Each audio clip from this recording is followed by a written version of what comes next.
Hey guys, I wanted to show you guys I think a kind of a cool little 22. It's the Henry US Survival Rifle. It comes in this tiny little box, and it's kind of a neat concept. So what we've got is all of the rifle components kind of housed in the buttstock.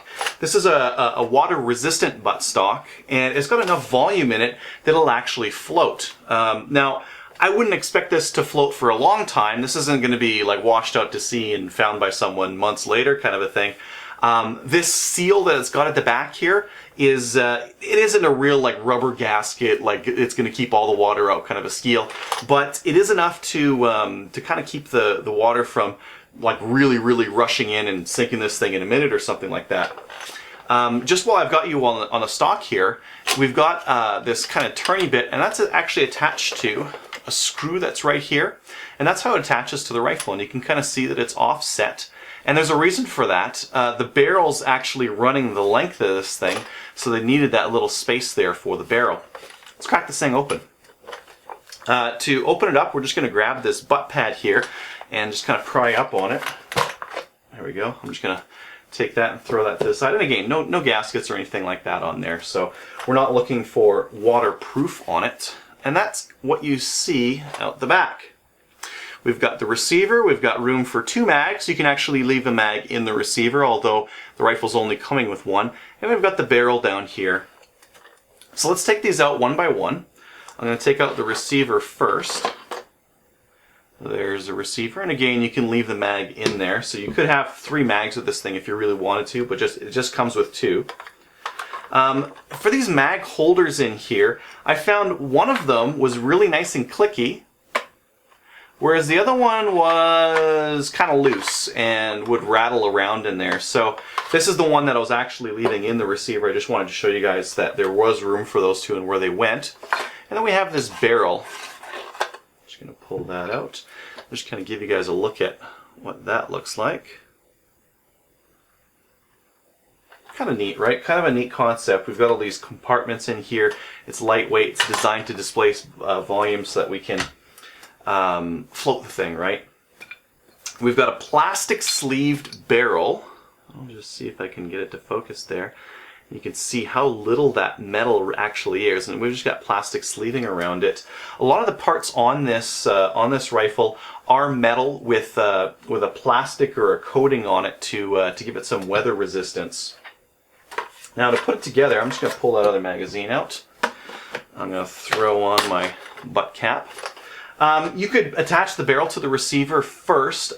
Personally, I kind of like just taking the receiver here and just kind of putting it on, and I'm just screwing that on there, and what that is just tightening it down to the action.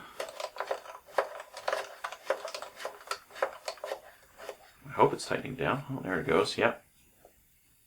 I'm just going to kind of wiggle it a little bit and tighten it just so it's on there nice and tight. If you don't tighten it right down, what you'll find is you'll be shooting it, and you'll start to feel kind of a wobble in there, because we only have 1 purchase point on there, so we don't have like a real fancy lug setup or anything. Next, we're going to take that barrel, and there's a locating pin on it, and we're going to put that locating pin right into the receiver here.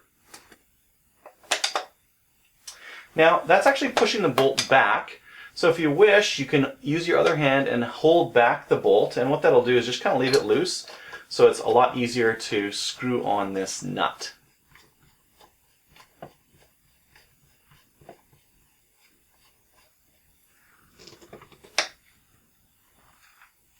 And now we have our fully assembled 22 rifle. So it's there is no forend to grab onto. You are grabbing onto the receiver here. I've got an empty magazine here, and I've got an empty chamber.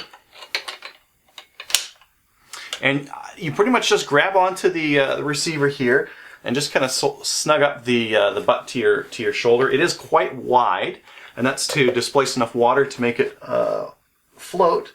And you look through the aperture sight at the rear here.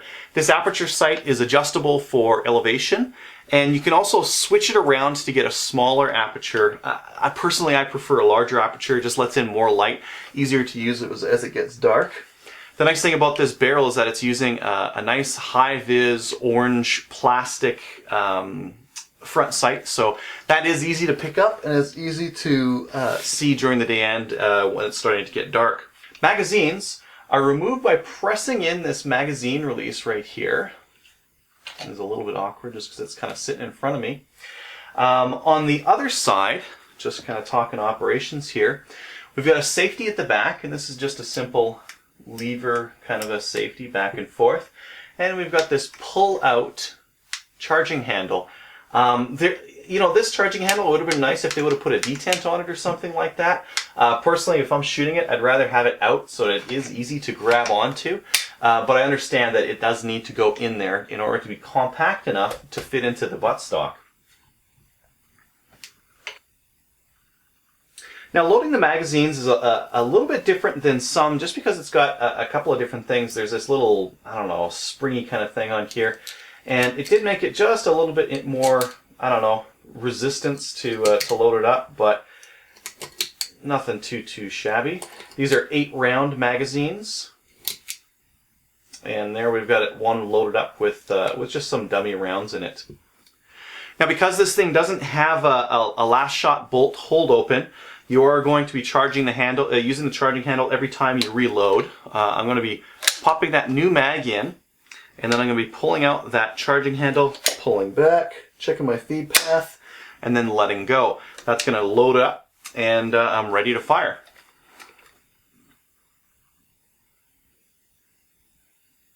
Oh man, I was thinking, man, that trigger's terrible, but that's just my safety. So when I first got this thing, the trigger was extremely heavy. It has started to wear in, thankfully.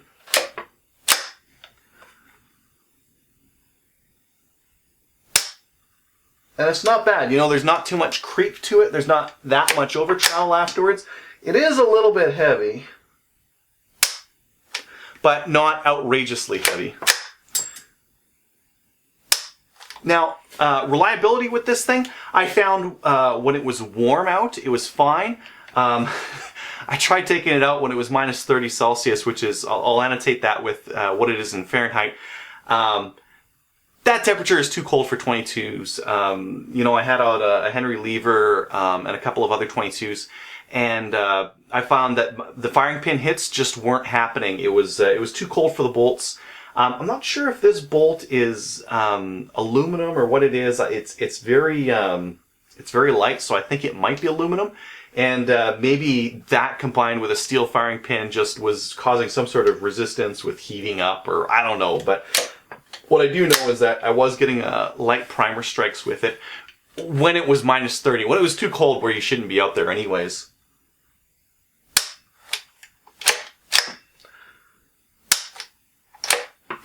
And unlike your Marlin 795s or some of the other 22s out there, you're not going to get that last shot hold open, so it will just keep cycling on that magazine. So, what do I think of the Henry US Survival? Cool concept. I think, if you wanted to have a 22 that you could kind of leave behind the seat of the truck in case you saw some, if you had a squirrel problem and you're trying to eliminate them, or if you flew an airplane and it was legal to have a firearm in your airplane, this is kind of built for it. This is right around that $250 mark. You could have 3 mags, you could have 2 mags, just load it up just with 16 rounds if you have 2 mags kind of thing, sitting in this small little buttstock here, which is gonna take some brunt. Let me just pull it off here just to show you guys again. I have that on pretty tight, but the nice thing about this stock is that it's got a lot of rounded contours on it. It's not going to snag on things. And there's very little on here to fall out. If it were to fall a really far distance, one of the things that might happen is it might strike on the butt here, and those metal parts inside might drive this butt plate off. So it is possible that this thing, you can't throw this thing off of a mountain and expect for all the parts to kind of be left over inside of it. But this thing could take a tumble down a hill and survive it, probably no problem. We've got some pretty strong, meaty pieces of plastic here, and we've got all of the important, vulnerable parts pretty well solidly held inside this buttstock here. So this might not be a bad little 22 rifle to put inside an airplane like an ultralight, or take on a canoeing trip or something like that. As a dedicated 22, I think there's some shortcomings to it that are better matched by dedicated 22s out there. And when I first saw this thing, I thought I saw a Picatinny rail on the top here, and I was like, oh, fantastic! I have a return to zero red dot mount. This could be a real option, because to fit it all into the buttstock, I understand you can't leave a red dot mounted, or you can't leave a scope mounted, but if this was pick rail, I could have had that red dot kind of to the side. It's not. It's 3/8 dovetail, which I don't really like, and I don't think there are any return to zero mounts for them, so I don't really think I'll be using it. I mean, how would you? You'd have to leave this thing together, and if you're going to leave it together, just get a regular 22 rifle.